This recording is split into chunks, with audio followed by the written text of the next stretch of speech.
Bloomberg Audio Studios. Podcasts, radio, news. You're listening to the Bloomberg Balance of Power podcast. Catch us live weekdays at noon and 5 p.m. Eastern on Apple CarPlay and Android Auto with the Bloomberg Business app. Listen on demand wherever you get your podcasts or watch us live on YouTube. Great to have you with us here on the Wednesday edition of Balance of Power on Bloomberg TV and radio with breaking news from Washington.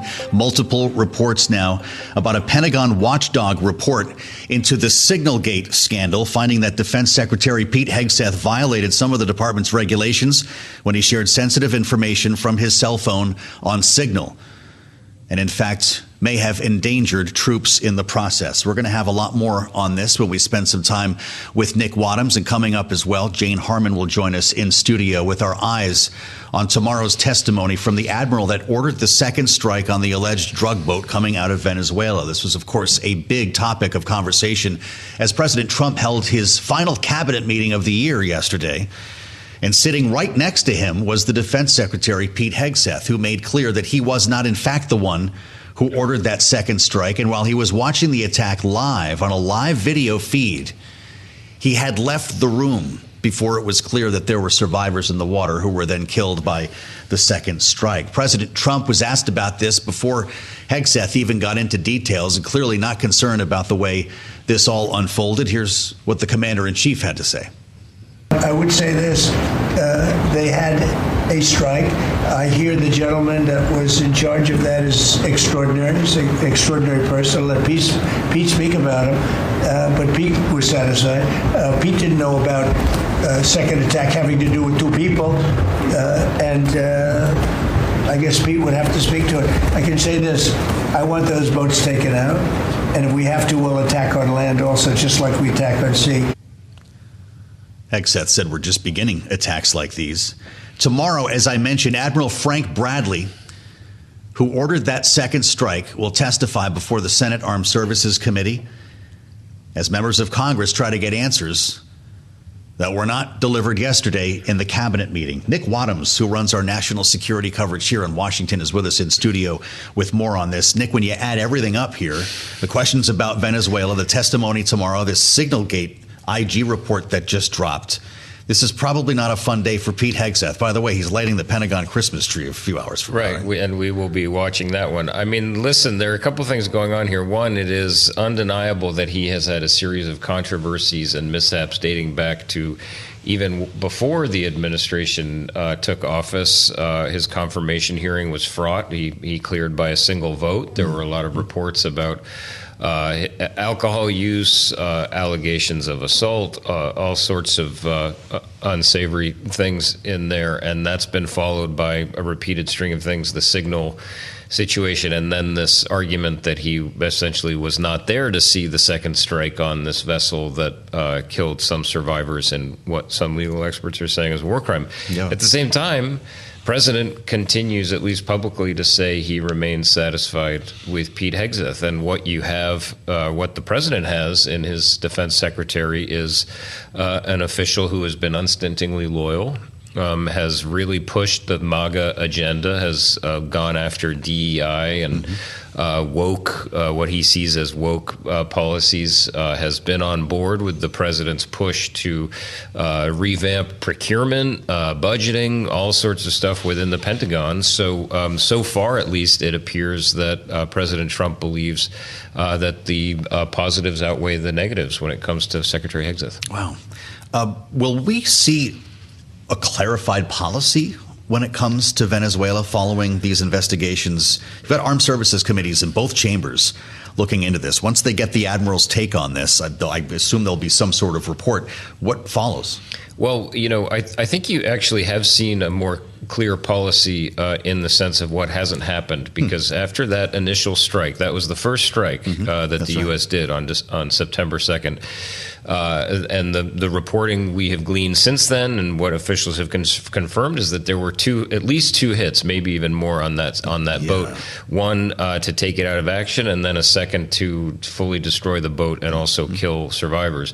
What we do know since then is that they have not done secondary or tertiary strikes to kill survivors. So you had the case some weeks ago where they actually then went in and collected people who had survived the initial strike and sent them home. So that was based on the findings from the first strike. We don't know what happened there exactly, but putting together those two events, the experts we have spoken to suggest that would indicate a change in policy, that there may have been a recognition that the initial version got them into very, very thorny legal trouble, moral trouble. Geneva Conventions explicitly say you cannot do this, that is a violation of international law. So just based on the actions that they have taken, we have not seen a pattern that was repeated, at least publicly, that we know of, based on what happened on that September 2nd. Just to be clear, it's important what you just said, and everyone is a little bit too cool for school walking around Washington talking about this double tap strike. Right. You've got survivors in the water that a double tap violates the Geneva Convention. Yes, I mean, so what's happened is there is an argument that any strike whatsoever on these boats is a violation of international law, because there's a real challenge of the president's argument that these pose an imminent threat to the United States. And for years, the U.S. has interdicted these boats, arrested the people on them, seized the drugs. Now the president says they pose a mortal threat to the United States, and he has the right to. He calls the people on the boats narco-terrorists. So there's the broad umbrella of the fact that there are a lot of very serious questions about whether these strikes are legal in the first place. But there is very little doubt that if you take out the boat, it is no longer a threat, and you have survivors clinging to the boat. Yes. It would be the same thing as you would see in war, where the laws of war prevent you from going around and executing the people who have been wounded in your attacks. You can't do that. Right. So that's how we now find ourselves in this situation. Admiral Halsey is going to have some interesting things to say as well. He is, and it'll be really interesting to see the line he walks, because you've seen this from the president and also from Pete Hegseth in his repeated commentary, where he says, hey, I wasn't there. Yeah, I didn't see that happen. So sort of distancing himself, but also saying, I support the guy who made the order. He did the right thing. So he's walking a very fine line. So, Bradley, it'll be really interesting to see what he says tomorrow in terms of, hey, I was just following orders. Will he say, I believe this order may have been legally questionable? We just don't know. Will that be made public, or we don't know that testimony? I am not sure at this point. We don't know. I don't think there will be a public hearing. Everything leaks out. It may have to open up. Yeah. Thank you, Nick. My Great pleasure. to see you, as always. Nick Wadhams got his hands full these days running our national security team here in Washington, with much more to consider here. We're going to bring Jane Harman in on this conversation coming up next. But there's an important story in the Washington Post today that I'll point you to. It might get some eye rolls from folks who support what's going on in the Caribbean right now. But the family of a Colombian man who was killed in a strike September 15th has filed a complaint with the Inter-American Commission on Human Rights, alleging the U.S. committed human rights violations in an extrajudicial killing. I just mention this because it's the first time a name has been attached to any of this. Alejandro Andres Carrana Medina, 42-year-old, a fisherman, killed, as I mentioned, in the strike off the Colombian coast on September 15th. He's got a family, turns out, and they've got a lawyer. The grieving family left without their chief breadwinner, as we read here. Carranza's family seeking compensation. I guess he had kids. Very unclear to see if they have the power to enforce any recommendations that are made.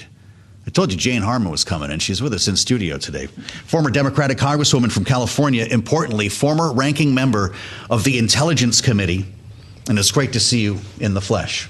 You too, Joe. So if you were running the Intel Committee right now, either as chair or ranking member, what questions would you be asking about what is happening in the waters off Venezuela? And would you even get a briefing? Because as the Democrat on that panel, from what I understand now, you still would not have heard from the administration. Well, I think Mark Warner has said they got very unsatisfying briefings. Yeah. He was the chair. He's now the ranking member on the Senate side. I'm not sure what's happened on the House side. But what would I be doing? I would be raising hell. I think Congress not only has a right to be briefed, but I think Congress is abdicating its role. I would give good marks to 3 Republicans, at least that I can think of. Rand Paul, I guess he's a libertarian. Yeah. Roger Wicker, chair of the Senate Armed Services Committee, and Mike Rogers, who chairs the House Armed Services Committee. And they have been pushing back. But where's the rest of Congress? Congress is on trial here, and Congress is really on trial with respect to Ukraine. That's why I wore my scarf carried back from Kyiv. Yeah, well, I'd like to get into that in a moment because these are both evolving, both of these stories before our eyes here. The IG report, there's another one for you. But in terms of the admiral who ordered this second strike, based on what you understand, what's he going to tell these committees when he goes to testify tomorrow? How damaging could that be for the administration? I think he should have followed the advice of the 6 Democrats who said never follow an illegal order. You believe that was an illegal order? I believe it was, and I believe he should have known that. I'm not sure what he did. Let's be sure we know what the timeline is. It's a little bit, to me, eye-scratching to believe that Hegseth didn't give the order and was too busy to see it executed in a case like this. Yeah. Surprise, surprise. What did you make of that yesterday? Well, Pentagon's a busy place. I had to get to a meeting, he said. Yeah, it is a busy place. And maybe he needs to get a little busier about being on top of the workload there. Wow. Just saying that rumors are rampant doesn't mean they're true, that his days are numbered. Yeah. And that Trump maybe doesn't want to do the deal personally and wants it somehow to evolve. But I think he's not well liked in the building. He's not well respected. And I think former military, and I talked to lots of them, are really pretty worried about the civilian leadership at the Pentagon. A lot of folks pointed out the fact that he was not sent to Kyiv or Russia, for that matter. The Army Secretary was in Kyiv, Dan Driscoll, talking with Ukrainians. But we're still waiting, Jane, for a readout on this meeting with Vladimir Putin. And I want everyone to hear first what Marco Rubio, the Secretary of State, had to say about this negotiation in the president's cabinet meeting yesterday. Let's listen. Every day is a challenge, but it's been driven personally by the president. It's the reason why we're involved in this whole Ukraine-Russia conflict. That's not our war. It's not the president's war. This war started. It never would have happened if you'd been president. Even as we speak to you now, Steve Witkoff is in Moscow trying to find a way to end this war, to save lives of 9,000 people, Mr. President, as you know, are dying every week. More people are dying a week in that war than have died in the entirety of the U.S.'s involvement in Afghanistan or Iraq. Just think about that, how bloody and destructive it is. But here's what we've not heard from the White House. Anything about the meeting. The Russians have said a lot, but there's no readout from the administration, which is extremely unusual. How do you read into it? Well, a couple of comments. First about Rubio. I was in Halifax at the Halifax Security Forum a couple of weekends ago when the CODEL, led by Jean Shaheen, but also having Republican members, got a call that evening, the evening that the 28-point plan surfaced, from Rubio saying, well, it's just a draft. It's not cooked yet. Yep. He wasn't in the room. He had nothing to do with it, or probably had nothing to do with it. And I think it's dead on arrival. I mean, I brought some props. I don't want to surprise you, but this was from Senator Mitch McConnell when that plan was released. Quote: Putin has spent the entire year trying to play President Trump for a fool. This is a tweet, right? This is a tweet from Mitch McConnell on X. Yeah. And this one was from Roger Wicker, whom I just mentioned as chair of the Senate Armed Services Committee. Quote: any suggestion that we can pursue arms control with a serial liar and killer like Putin should be treated with great skepticism, unquote. So I think that Rubio's trying to make his best case. He is the Secretary of State. He is the one who should be leading the negotiations. This other team, I'm not saying they're terrible people. I'm sure they're trying to make a deal, and wouldn't it be nice for the war to end? But let's remind everybody that Russia was the aggressor and Ukraine is the victim. Yes. And rewarding Russia And punishing Ukraine is the wrong outcome. Well, everything in that plan looks like it would be a reward, right? Well, so do you trust Steve Witkoff and Jared Kushner running this conversation? Well, I don't want to talk about trust, but the plan as explained to me looked like there was some oops in there. There was some bad translation from the Russian. Looks like exactly what Mitch McConnell said, that Putin is playing Trump. And if we're not talking about it, then I'm betting nothing very much good came today, except for Russia blasting Europe and threatening, some action against Europe. The sadness is NATO's meeting today. Rubio has for the first time in this century or something. What do you make of this? Blown off. He sent a deputy. I think it's a message to NATO. And it's that means Russia or Europe will have no input on how this ends. It's with Russia. a very bad. Well, let's see. It's a very bad message to NATO. We're a member of NATO. We're not a bystander here. We're a leader of NATO. And I think that's a terrible message. And one more point. I said Congress is on trial. Congress is on trial. There is a Graham Blumenthal bill to impose secondary sanctions on all countries. All. Isn't Lindsey Graham talking to Trump about this on the golf course? That deal with Russia. It has 85 plus co-sponsors in the Senate. That is a veto-proof majority, which means if Lindsey Graham, I'm sure Blumenthal would like to do this, calls up that bill, that bill passes.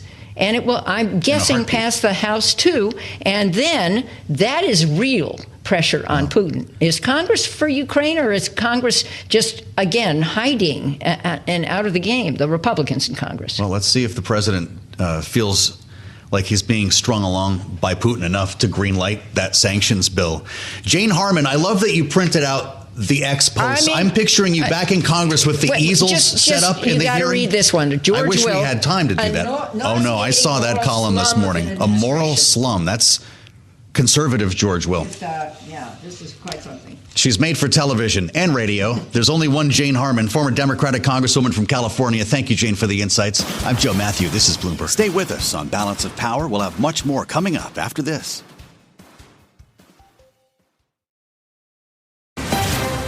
You're listening to the Bloomberg Balance of Power podcast. Catch us live weekdays at noon and 5 p.m. Eastern on Apple CarPlay and Android Auto with the Bloomberg Business app. Listen on demand wherever you get your podcasts or watch us live on YouTube.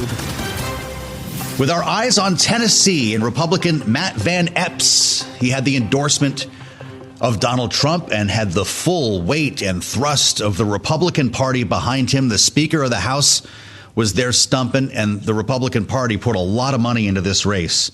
Congratulations on Truth Social to Matt Van Epps in his big congressional win in the great state of Tennessee, President Trump last evening. But if you talk to a Democrat, they see this a lot differently because he won by single digits, and this was a district that Donald Trump won by 22 points. You wouldn't know it by listening to Mr. Van Epps, who addressed supporters after the race was called last night. Listen. Tonight, you've sent a message loud and clear.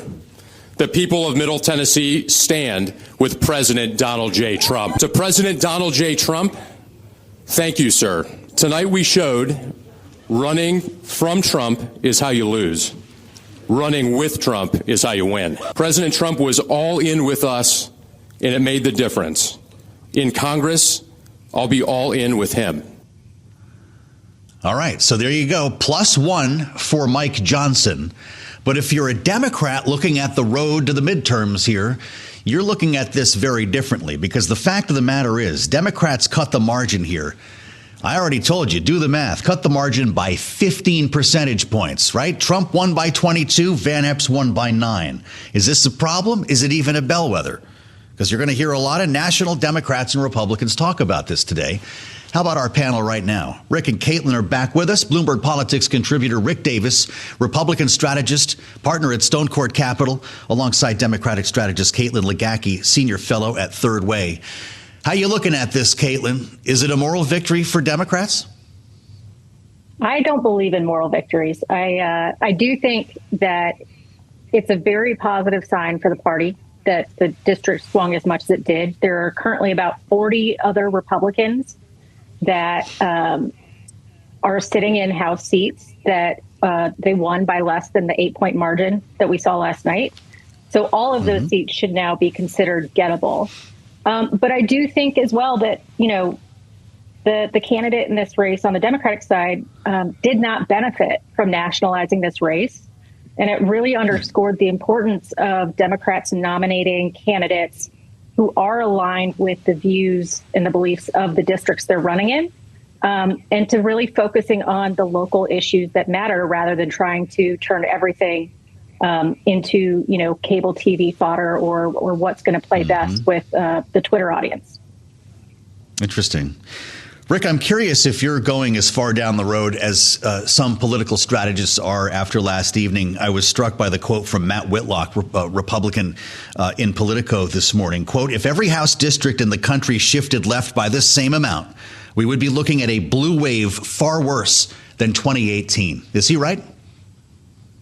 I think he's close to being right. I think Caitlin nailed it. You'd rather win than anything. So kudos to the Republicans for pulling out a victory here. With the margins they have in the House, it's really important. Two, the only way to calculate this midterm is looking at what Trump vote doesn't show up consistently, both in the elections, this last November, and then in this election. I mean, solidly a minimum of 10% of the Republican Party doesn't show up unless Donald Trump's on the ballot. And Donald Trump won't be on the ballot in 26. So I would actually even expand the margin. It's not just 8%, where if the district was plus Republican 8, you got a horse race. I'd say it's 10 to 15, because there are now plenty of precedents to show that there is half the Republicans in these districts will only show up when Donald Trump's on the ballot. So, buddy, in the House, you're on your own. And I would say that her advice, Caitlin's advice to the Democrats, is exactly right. Don't get candidates who are just going to run against Donald Trump. His vote's not showing up anyway. Get candidates who can actually make a case in their district, and then you got something to work with. President Trump said she despises country music. Caitlin, it could have been as simple as that. But enter political strategist Ron DeSantis, the governor of Florida, on X. Producer James just put this in front of me. This is remarkable. Ron DeSantis writes, special off-year and midterm elections historically benefit the party out of power because its voters are motivated to vote, while voters of the incumbent party become more complacent. He goes on to write, this is more glaring for today's GOP because a chunk of voters who put them in power in 2024 are Trump-specific voters.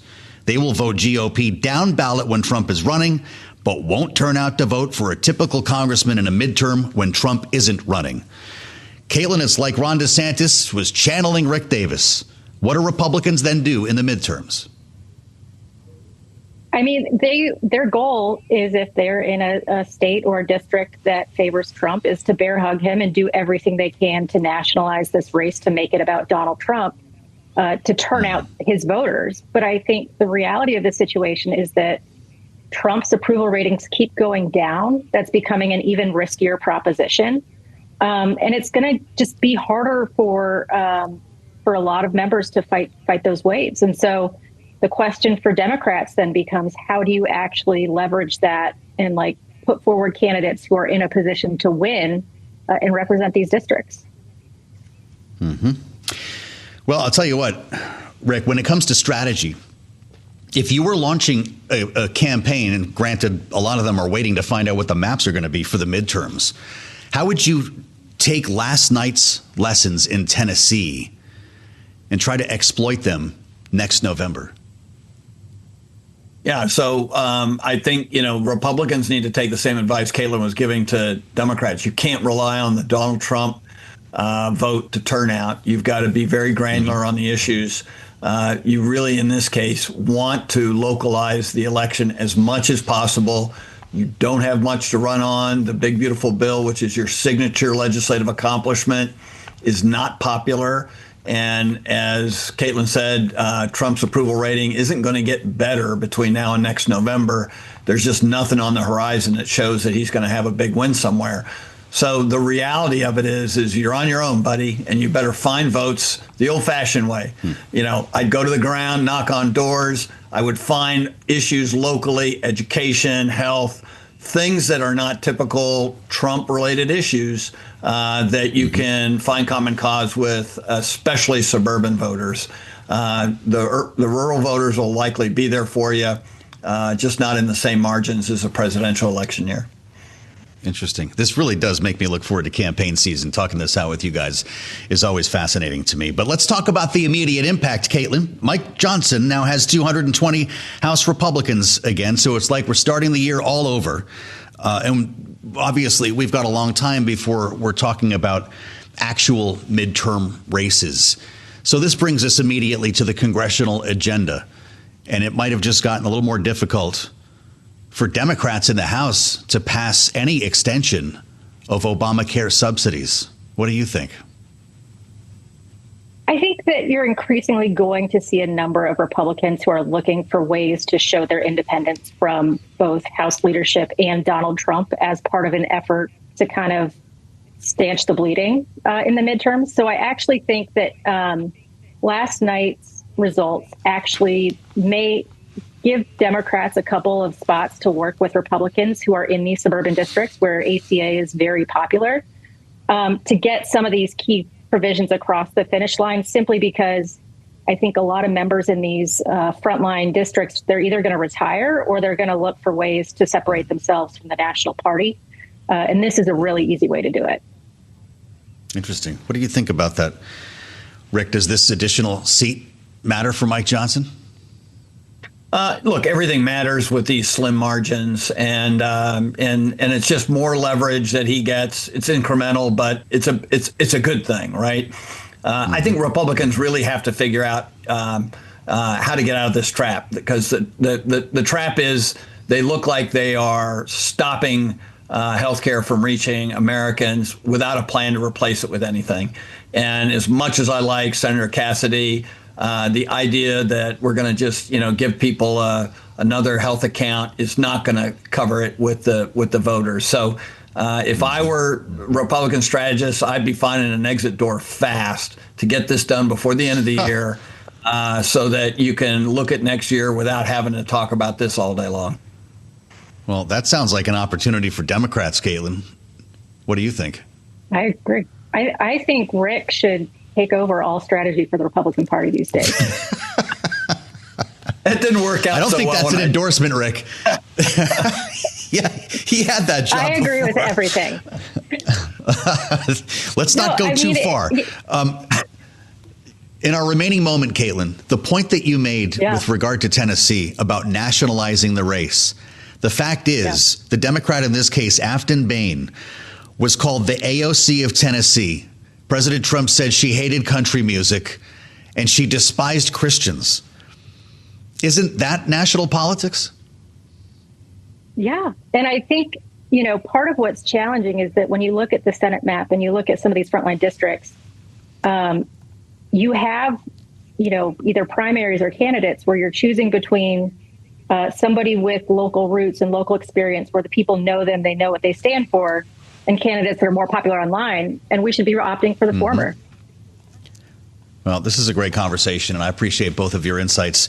Caitlin Legacki and Rick Davis together as our great panel today for the Wednesday edition. Stay with us on Balance of Power. We'll have much more coming up after this. You're listening to the Bloomberg Balance of Power podcast. Catch us live weekdays at noon and 5 p.m. Eastern on Apple CarPlay and Android Auto with the Bloomberg Business app. You can also listen live on Amazon Alexa from our flagship New York station. Just say, Alexa, play Bloomberg 1130. It's great to see you. Welcome to the early edition on this Wednesday as we turn our attention to the AI race. Talk of a bubble being renewed today, or at least maybe a little bit of a slowdown. We're going to get to this report about Microsoft in a moment when we spend some time with Caroline Hyde, but I want to start with something called Gain AI. This is not a new AI company. It's not a new mining company. It's actually a piece of legislation that would limit foreign exports of high-tech chips. Look no further, of course, than NVIDIA, which is trading a bit lower today, along with Microsoft. These two stories collide in a tough way for high-tech in today's market. Of course, NVIDIA is pretty close to the White House. Jensen Huang calls Donald Trump a friend, the president. says the same about him. And the White House is not too sure about GAIN AI or its inclusion in the annual defense authorization bill that's making its way through Congress right now. Jensen Huang has made his way back to Washington today.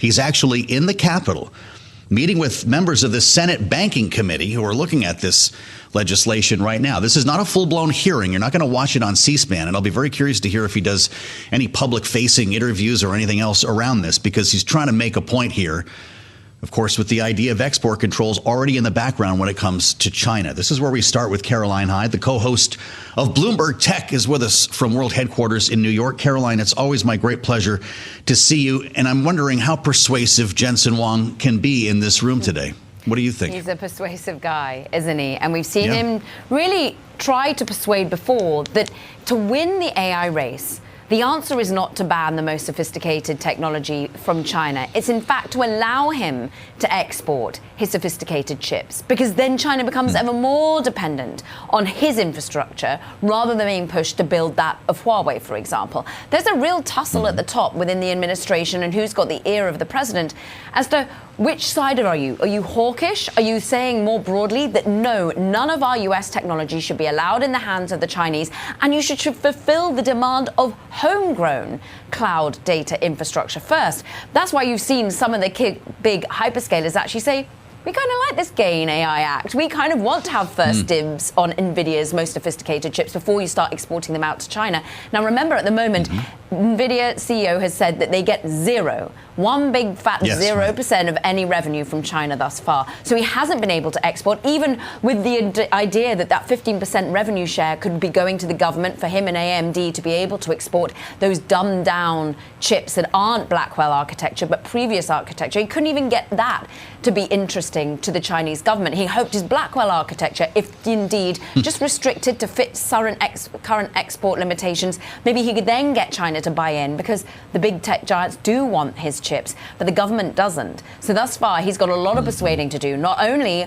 of lawmakers, and as you say, it's the banking committee that signs off on these export controls. Can he persuade them that it's better to win the AI race with his chips, and what's the limitations that he would put in place to allow US demand to be satisfied, but also to gain access to what was once his most important market in many ways?